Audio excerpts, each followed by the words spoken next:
குமரி, நெல்லை, தென்காசி உள்ளிட்ட 10 மாவட்டங்களில் இன்று கனமழைக்கு வாய்ப்பு. 3 மாவட்டங்களில் நாளை மிக கனமழை பெய்யும் எனவும் வானிலை ஆய்வு மையம் கணிப்பு. விண்ணப்பித்த உடனே மகளிர் உரிமை தொகை கிடைக்கும் என வாட்ஸ்அப்பில் வலம் வரும் தகவல். வதந்தியை உண்மை என நம்பி ஆட்சியர் அலுவலகங்களுக்கு வந்த பெண்கள் ஏமாற்றம். அரசின் 7.5% ஒதுக்கீட்டில் சேரும் மாணவர்களிடம் தனியார் பொறியியல் கல்லூரிகள் கட்டணம் வசூலிப்பதாக புகார். விதிமீறி கட்டணம் வசூலிக்கும் கல்லூரிகள் மீது நடவடிக்கை பாயும் என தொழில்நுட்ப கல்வி இயக்ககம் எச்சரிக்கை. அத்திக்கடவு அவிநாசி திட்டத்தை காணொலி காட்சி மூலம் தொடங்கி வைத்தார் முதலமைச்சர் மு.க.ஸ்டாலின்.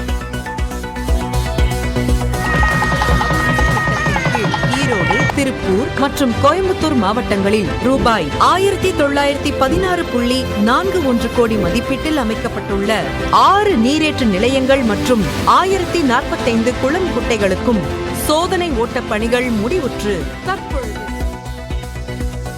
3 மாவட்டங்களில் 24,000 ஏக்கர் விவசாய நிலங்கள் பயன்பெறும் வகையில் திட்டம். அத்திக்கடவு அவிநாசி திட்டப்பணி 2019ஆம் ஆண்டே தொடங்கப்பட்டாலும் திமுக ஆட்சியில்தான் விரைவுபடுத்தப்பட்டன. விவசாயிகளுக்கு பலனளிக்கும் திட்டத்தை தொடங்கி வைத்ததில் மகிழ்ச்சி என முதலமைச்சர் மு.க.ஸ்டாலின் பதிவு.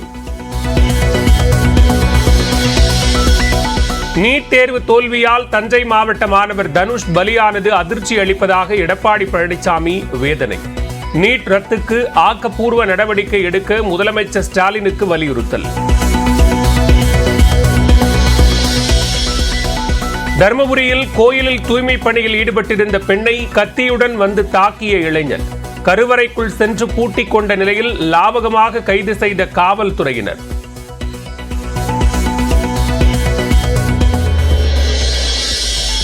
நெல்லை மாவட்டம் திசையன்விளை கோயில் விழாவில் சகோதரர்கள் குத்திக் கொலை. 3 பேரை கைது செய்து காவல்துறை விசாரணை.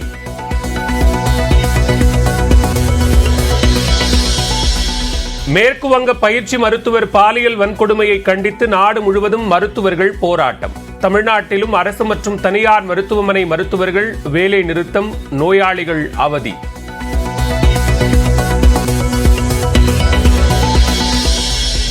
மருத்துவர்களுக்கான முழு பாதுகாப்பை மத்திய மாநில அரசுகள் உறுதி செய்ய வேண்டும். பாமக தலைவர் அன்புமணி ராமதாஸ் வலியுறுத்தல்.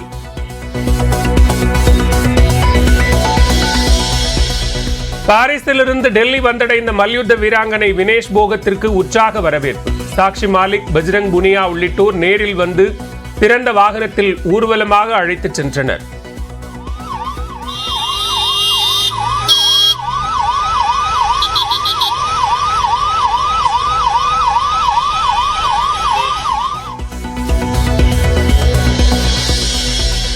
சென்னை போரூரில் ஐபிஎஸ் அதிகாரிகளுக்கு இடையிலான கிரிக்கெட் போட்டி. விளையாட்டுத்துறை அமைச்சர் உதயநிதி போட்டியை தொடங்கி வைத்து கிரிக்கெட் விளையாடி உற்சாகம்.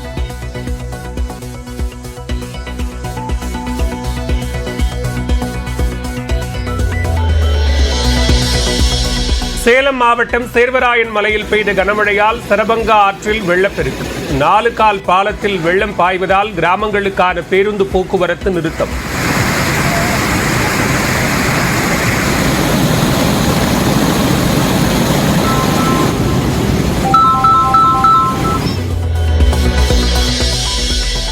கூட்டு பாலியல் வன்கொடுமைக்கு உள்ளான பெண்ணுக்கு சிகிச்சை அளிக்க மறுத்ததாக புகார். பட்டுக்கோட்டை அரசு மருத்துவமனை தலைமை மருத்துவர் பதிலளிக்க ஒரத்தநாடு நீதிமன்றம் நோட்டீஸ்.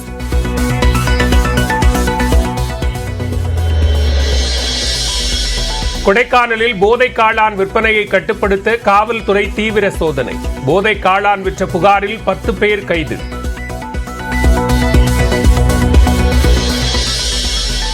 குற்றால சாரல் விழாவையொட்டி சுற்றுலா பயணிகளுக்காக நடத்தப்பட்ட படகு போட்டி. ஆண்கள், பெண்கள் என 2 பிரிவாக நடந்த போட்டியில் ஆர்வமுடன் பங்கேற்ற சுற்றுலா பயணிகள்.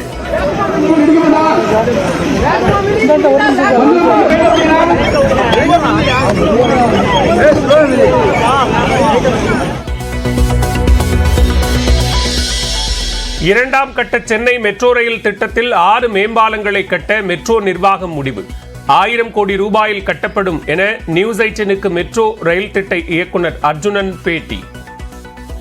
மொத்தம் ஒரு 6 இடத்துல நாம் இன்டகிரேட் பண்ணி இப்போயே பண்ணுறோம். ஏன்னா பொதுமக்களுக்கு 2வது தடவை செய்யும் பொழுது again barricading, again traffic diversion, again road விடுத்து கம்மியாக இருக்கும். இந்த பிரச்சனையெல்லாம் நம்ம அவாய்ட் பண்ணுறதுக்காக 2 டிபார்ட்மெண்ட்டும் சேர்ந்து அது மாதிரி முடிவு பண்ணி.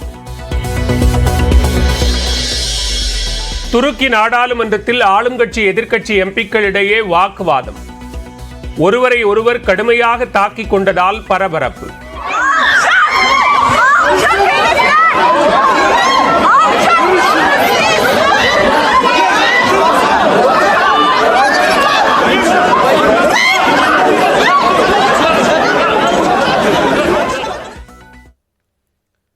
கோவை, திருப்பூர், ஈரோடு மாவட்ட விவசாயிகள் மற்றும் பொதுமக்களின் நீண்டகால கனவான அத்திக்கடவு அவிநாசி திட்டத்தை முதலமைச்சர் மு.க.ஸ்டாலின் தொடங்கி வைத்துள்ளார். பவானி ஆற்றில் மழைக்காலங்களில் வீணாகும் தண்ணீரை வறட்சி பகுதிகளுக்கு கொண்டு செல்வதே அத்திக்கடவு அவிநாசி திட்டமாகும். இந்த திட்டம் 65 ஆண்டுகளுக்கு மேலான கனவாக இருந்து வந்தது. இந்நிலையில் 1916 கோடி ரூபாயில் அமைக்கப்பட்டுள்ள இந்த திட்டத்தை சென்னை தலைமைச் செயலகத்தில் இருந்தபடி காணொலி காட்சி மூலம் முதலமைச்சர் மு.க.ஸ்டாலின் இன்று தொடங்கி வைத்தார். இந்த நிகழ்ச்சியில் அமைச்சர்கள் துரைமுருகன், கயல்விழி செல்வராஜ், தலைமைச் செயலாளர் சிவதாஸ் மீனா உள்ளிட்டோர் கலந்து கொண்டனர்.